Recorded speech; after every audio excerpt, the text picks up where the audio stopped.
subscribe this channel. Today I am going to teach you Unit 2.2 from English Medium's textbook. 3 questions. This is a story, this is the lesson by Leo Tolstoy. Let's see. Unit 2.2 from English Medium's textbook. Lesson number 2.2, 3 questions. Before going further, let's discuss. Question 1. Expressions in English classified under different heads. Pair up with your partner, guess and match the columns. You have to match the meanings of the following. Principle, and its meaning is a rule to govern one's behavior, means H. Quotation, words cited from a speech text of a famous person. F option is there. Moral, G option, a lesson derived from a story or an experience. Idioms, E option, established expressions which do not convey exactly the same as individual words. Slogans, B option, short striking messages for the public. One-liners, C option, a short witty remark stating truth. Maxims, D option, a popular well-known truth. Proverb, A option, generally accepted evident or truth.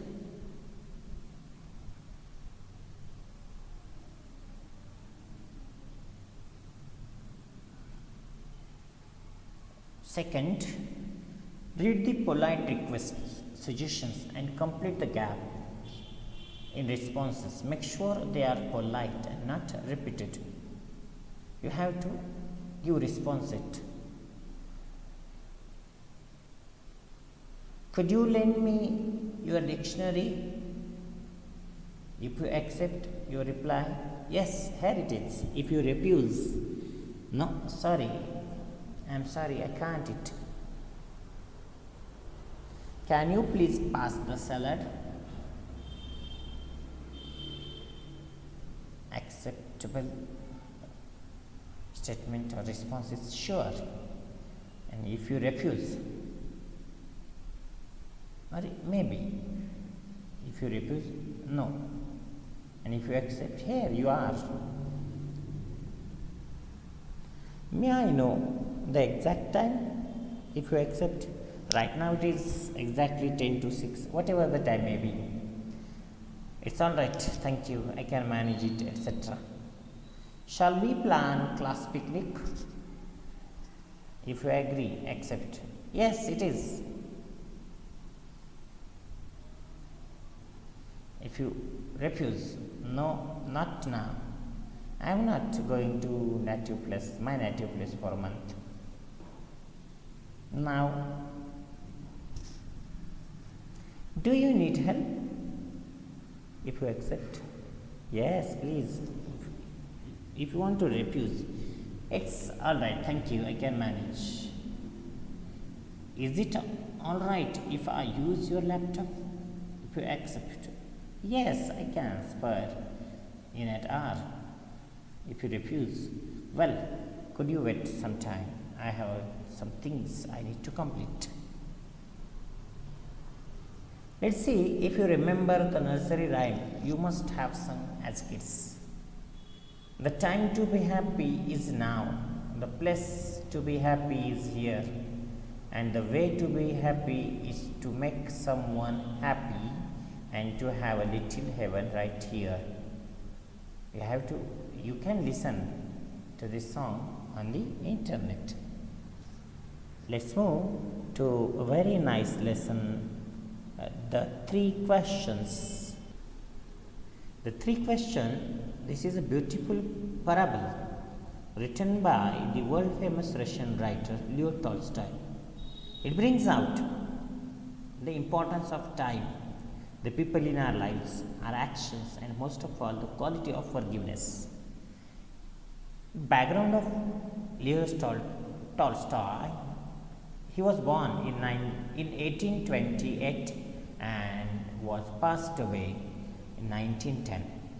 Was a Russian writer who is regarded as one of the greatest authors of all time. He first achieved literary acclaim in his 20s with his semi-autobiographical trilogy, Child, Boyhood and Youth.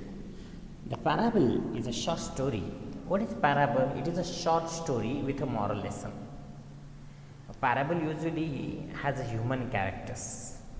This parable concerns the king who wants to find the answers to what he considers to be the three important questions in life. Now, let's see.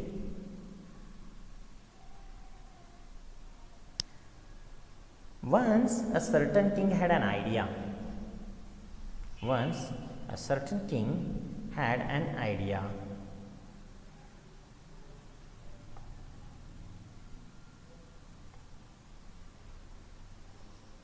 If he always knew the right time to begin everything, if he knew who were the right people to listen to and who to avoid, the most important thing to do, he would never fail in anything that he would undertake, and above all, if he always knew what was the most undertake.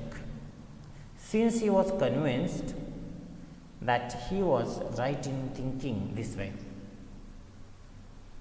he had a proclamation made in his kingdom. He announced a public official announcement. What was that announcement? He would give a great reward to anyone who would teach him what the right time was for every action, who the most necessary people were, and how he might know the most things to do. These are three things he proclaimed publicly.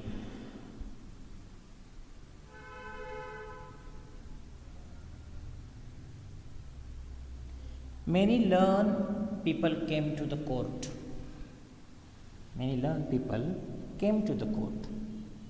But they all gave different answers. In reply to the first question, some said that to know the right time for every action, we must draw up in advance the table of dates, months, and years, and must live strictly according to it. Others declared that it was impossible to decide beforehand the right time for every action, but that not letting oneself be absorbed in idle pastimes, one should always attend to all that was going on, and then do that was most essential, important.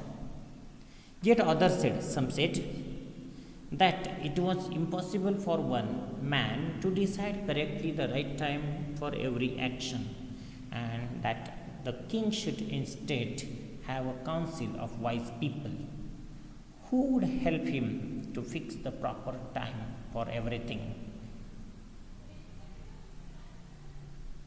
Equally varied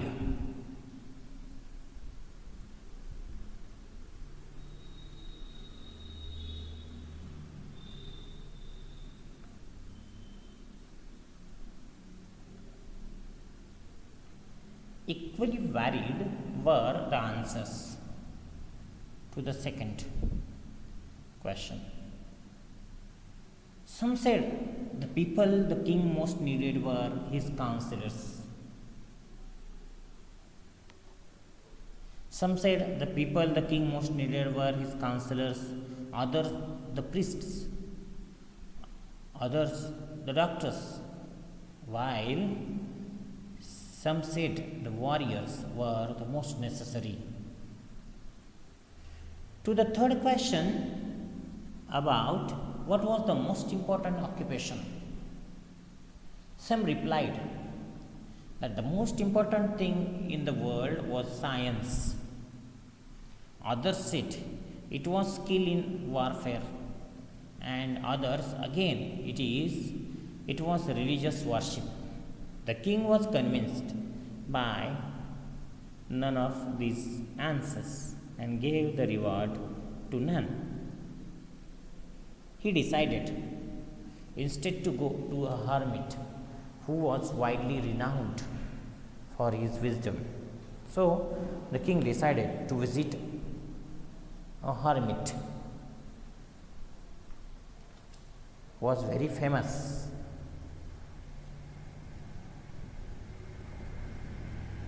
The hermit lived in a small hut in a forest which he never left.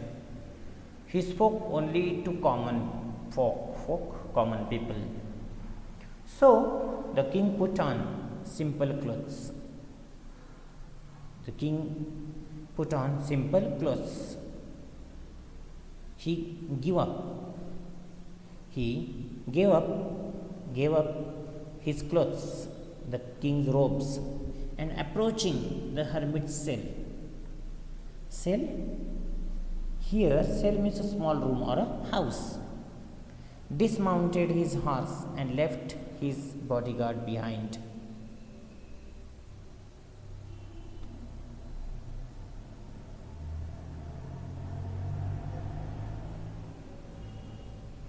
When the king arrived, the hermit was digging the ground in front of his hut.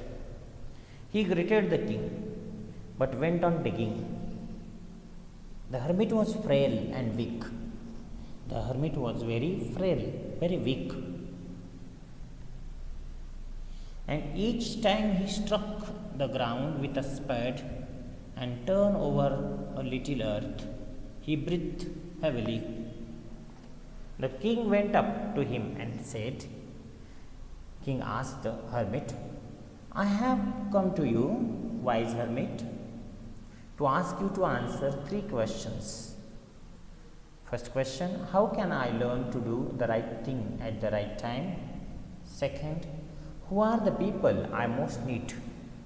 And to whom should I therefore pay most attention? And the last, third question, and what affairs are the most important and need my first attention? The hermit listened, the king, but said nothing. Hermit listened the king, but he said nothing. He just spat on his hand and resumed digging. The king watched in silence for a while. Then, feeling sorry for the hermit, he said, You are tired. Let me take the spade and work a while for you. The hermit silently handed over the spade and sat down on the ground. When he had dug 2 beds, the king stopped and repeated his questions. The hermit again gave no answers, but rose, stretched out his hand for the spade, and said, Now rest a while and let me work a bit. But the king did not give him the spade and continued to dig.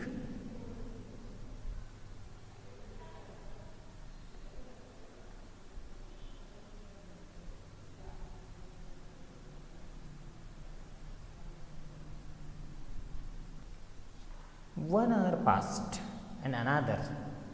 The sun began to sink behind the trees, and the king at last stuck the spade into the ground and said, I came to you, wise one, for an answer to my questions. If you can give me a none, please say so. and I will go home. Here comes someone running, said the hermit. Let us see who it is. The king turned round and saw a bearded man come running out of the forest. The man held his hands pressed against his stomach. The man held his hand pressed against his stomach, and blood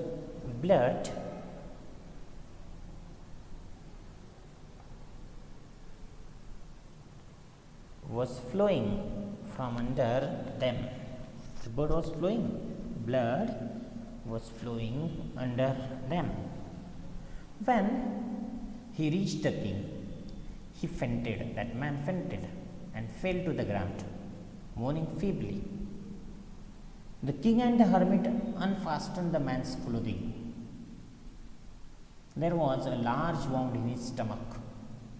The king washed it as well as he could and bandaged it with his handkerchief and towel the hermit had. But the blood would not stop flowing. And the king again and again removed the bandage soaked with warm blood and washed and rebandaged the wound. When at last the blood stopped flowing, the man revived and asked for something to drink. The king brought some fresh water and gave it to him.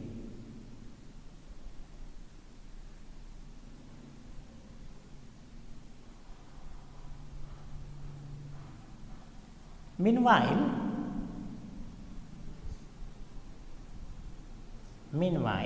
the sun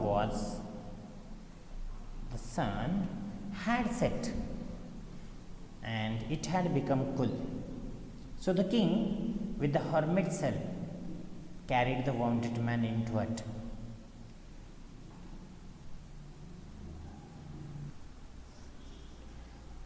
Carried the wounded man into the hut. The man lay there quietly with his eyes closed. By now, the king was so tired after his walk and the work he had done that he lay down himself and also fell asleep. When he awoke in the morning, it took his some time to remember where he was and who was the strange bearded man lying by his side and gazing intently at him. Forgive me, said the bearded man in a weak voice. When he saw that the king was awake and was looking at him, I do not know you, and I have nothing to forgive you for, said the king. You do not know me, but I know you.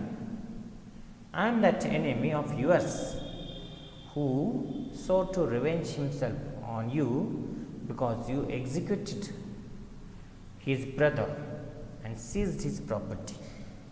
I knew you had gone alone to see the hermit, and I resolved to kill you on my way back. I resolved to kill you on your way back. But day passed and you didn't return. So I came out of my ambush. I came out from the bushes, from the hiding place to find you. Your bodyguards recognized me and wounded me. I escaped from them out, but would have bled to death had you not dressed my wound.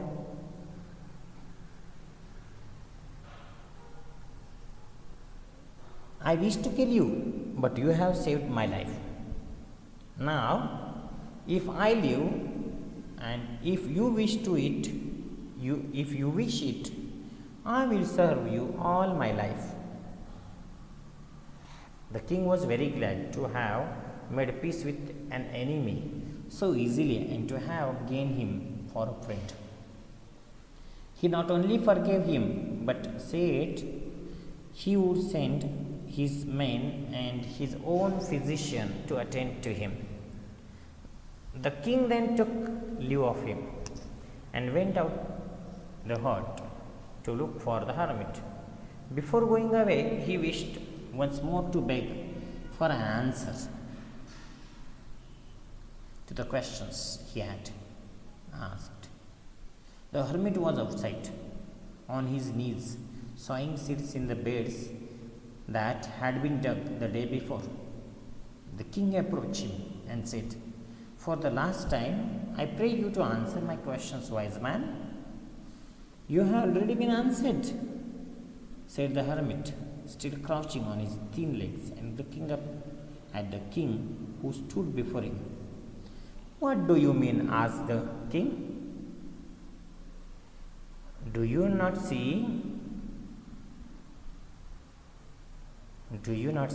Replied the hermit.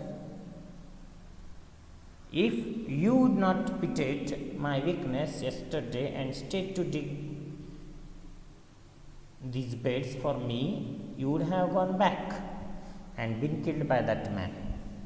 So the most important time was when you were digging the beds, and I was the important man. To do me good was your most important business. Afterwards, the most important time was when you were attending to that man.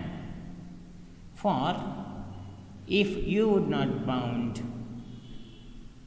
his wounds, he would have died without having made peace with you. So, he was the most important man, and what you did for him was your most important business. Remember then, there is only one time that is important now. It is the most important time because it's the only time when we have any power. The most necessary person is the one with whom you are. For you do not know whether you will ever have dealing with anyone else, and the most important thing is to do this person good, because for that purpose alone you were sent into this life. So guys, I hope you understood this lesson. Please subscribe this channel to get latest videos. Thank you.